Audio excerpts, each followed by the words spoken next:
Comment arriver à ces objectifs, les réaliser et être 2 fois plus productif que durant l'année passée? L'objectif de la vidéo d'aujourd'hui, c'est de te donner un plan d'action, des astuces qui vont te permettre de travailler plus, être plus productif et réaliser tes objectifs que tu as toujours voulu réaliser. Salut tout le monde, bienvenue dans une nouvelle vidéo, j'espère que vous allez très bien. Si vous n'êtes toujours pas abonné à la chaîne, n'hésitez pas à vous abonner. Dans cette chaîne, on parle business en ligne, investissement, on parle e-commerce. Je m'appelle Farouk Naman, je fais ça depuis plusieurs années. Et aujourd'hui, on va parler d'un sujet qui est super important et que je trouve qui n'est pas beaucoup abordé dans la sphère francophone du business en ligne. C'est la productivité, comment des entrepreneurs, comment des personnes sont capables de travailler, de fournir beaucoup d'efforts et d'être beaucoup plus productifs que d'autres. Si vous voulez, le problème du siècle, c'est ça, c'est ce téléphone-là. On n'est pas capable de mettre de côté notre téléphone et nous concentrer sur le travail qu'on fait pour être plus productif. Comment on peut bien sûr être plus productif, travailler plus et réaliser ses objectifs? La première chose, si tu veux pas être perdu, tu dois planifier tes objectifs et le travail que tu veux faire. Avant le début de chaque semaine, je sais c'est quoi les tâches que je dois réaliser durant cette semaine, je sais sur quoi je dois travailler, sur quoi je dois me concentrer et je priorise les tâches par importance. Les tâches qui sont plus importantes, elles sont effectuées en premier. Donc ça c'est la première chose, c'est une planification de ta semaine. Tu dois savoir qu'est-ce que tu dois faire pendant la semaine comme travail, ou si tu es à l'école, tu dois savoir qu'est-ce que tu dois étudier durant cette semaine. Ça, quand tu commences la semaine, tu perds pas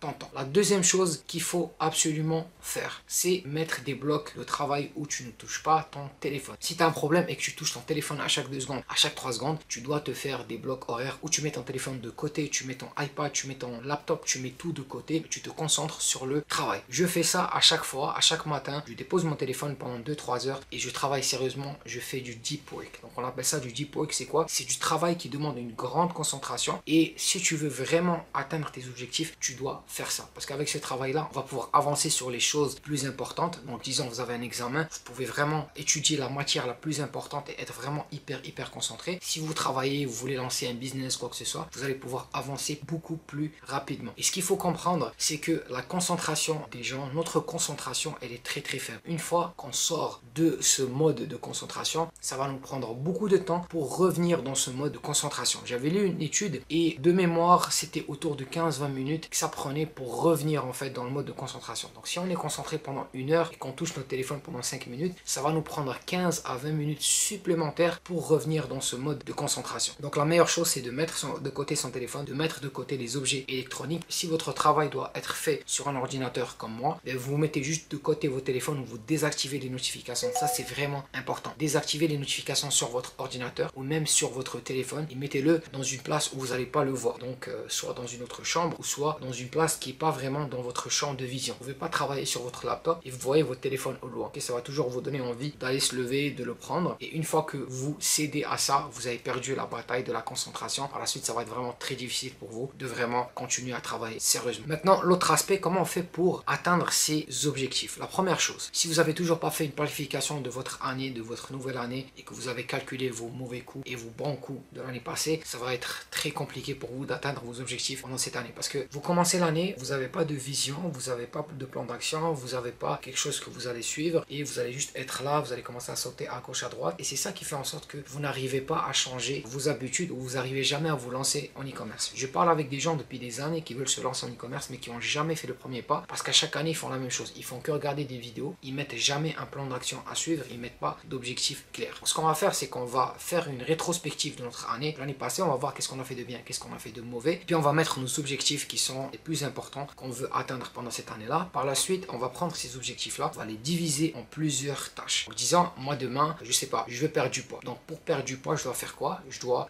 diviser ça en plusieurs tâches. C'est quoi la tâche principale? Manger équilibré. L'autre tâche qu'on peut avoir, s'entraîner 3-4 fois semaine. L'autre tâche qu'on peut avoir, c'est bien dormir. Ce qu'on fait, c'est qu'on prend toujours un objectif et on le divise en plusieurs parties. Comme ça, on va avoir une meilleure vision puis on va mieux le voir. Parce qu'un objectif, c'est tellement vaste, c'est tellement grand. Si on prend juste l'objectif en tant que tel, on va jamais pouvoir l'atteindre ou on va arrêter à mi-chemin. Maintenant qu'on a pris nos objectifs, on les a divisés en tâches, on va diviser notre année plusieurs quarts et on va placer nos objectifs dans les quarts de cette année-là. Disons, pendant le premier quart, donc janvier à mars, je veux perdre du poids. Pendant cette période-là, je vais mettre mon objectif qui est de perdre du poids. Je veux perdre du poids pendant ces 3 mois-là. Donc pendant ces 3 mois-là, tu sais c'est quoi les tâches que tu as à faire. Ça va être de s'entraîner 3-4 fois semaine, ça va être de manger équilibré et ça va être de bien dormir. Par la suite, de mars à mai. Ce que je veux faire, c'est par exemple lancer un business en ligne. Donc pour lancer un business en ligne, je dois faire quoi? Déjà, c'est quel business avec lequel je veux me lancer. Et si tu sais pas quel business lancer, je t'ai fait une vidéo, tu vas pouvoir y accéder dans ma chaîne YouTube. Je t'ai présenté plusieurs business en ligne avec lesquels tu peux te lancer en 2024 qui sont très rentables. Donc là, je vais choisir un business en ligne, je vais mettre un plan d'action. La chose la plus simple que tu peux faire quand tu veux te lancer avec quelque chose que tu veux apprendre, c'est de bloquer un certain temps à chaque jour pour ça. Donc tu bloques 30 minutes à 1 heure à chaque jour et tu mets ça dans ton agenda. Moi, c'est ça que je faisais quand je me suis lancé en e-commerce au début. Je prenais mon agenda, je mettais à chaque jour, j'avais 1 heure pour me former sur ça. Et je passais beaucoup plus de temps que 1 heure. Et c'est ça, tu mets 1 heure à chaque jour et quand tu finis de travailler, tu coches ça. Et tu vas voir, au bout de 20-30 jours, tu vas tellement comprendre, tu vas tellement avancer et tu vas avoir une meilleure idée sur ce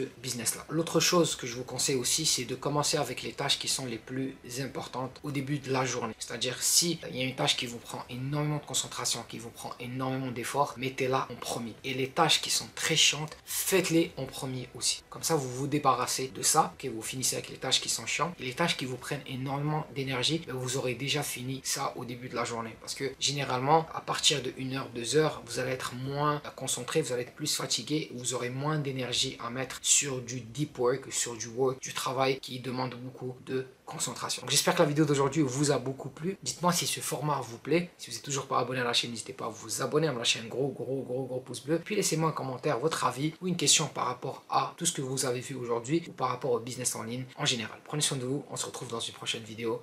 Ciao.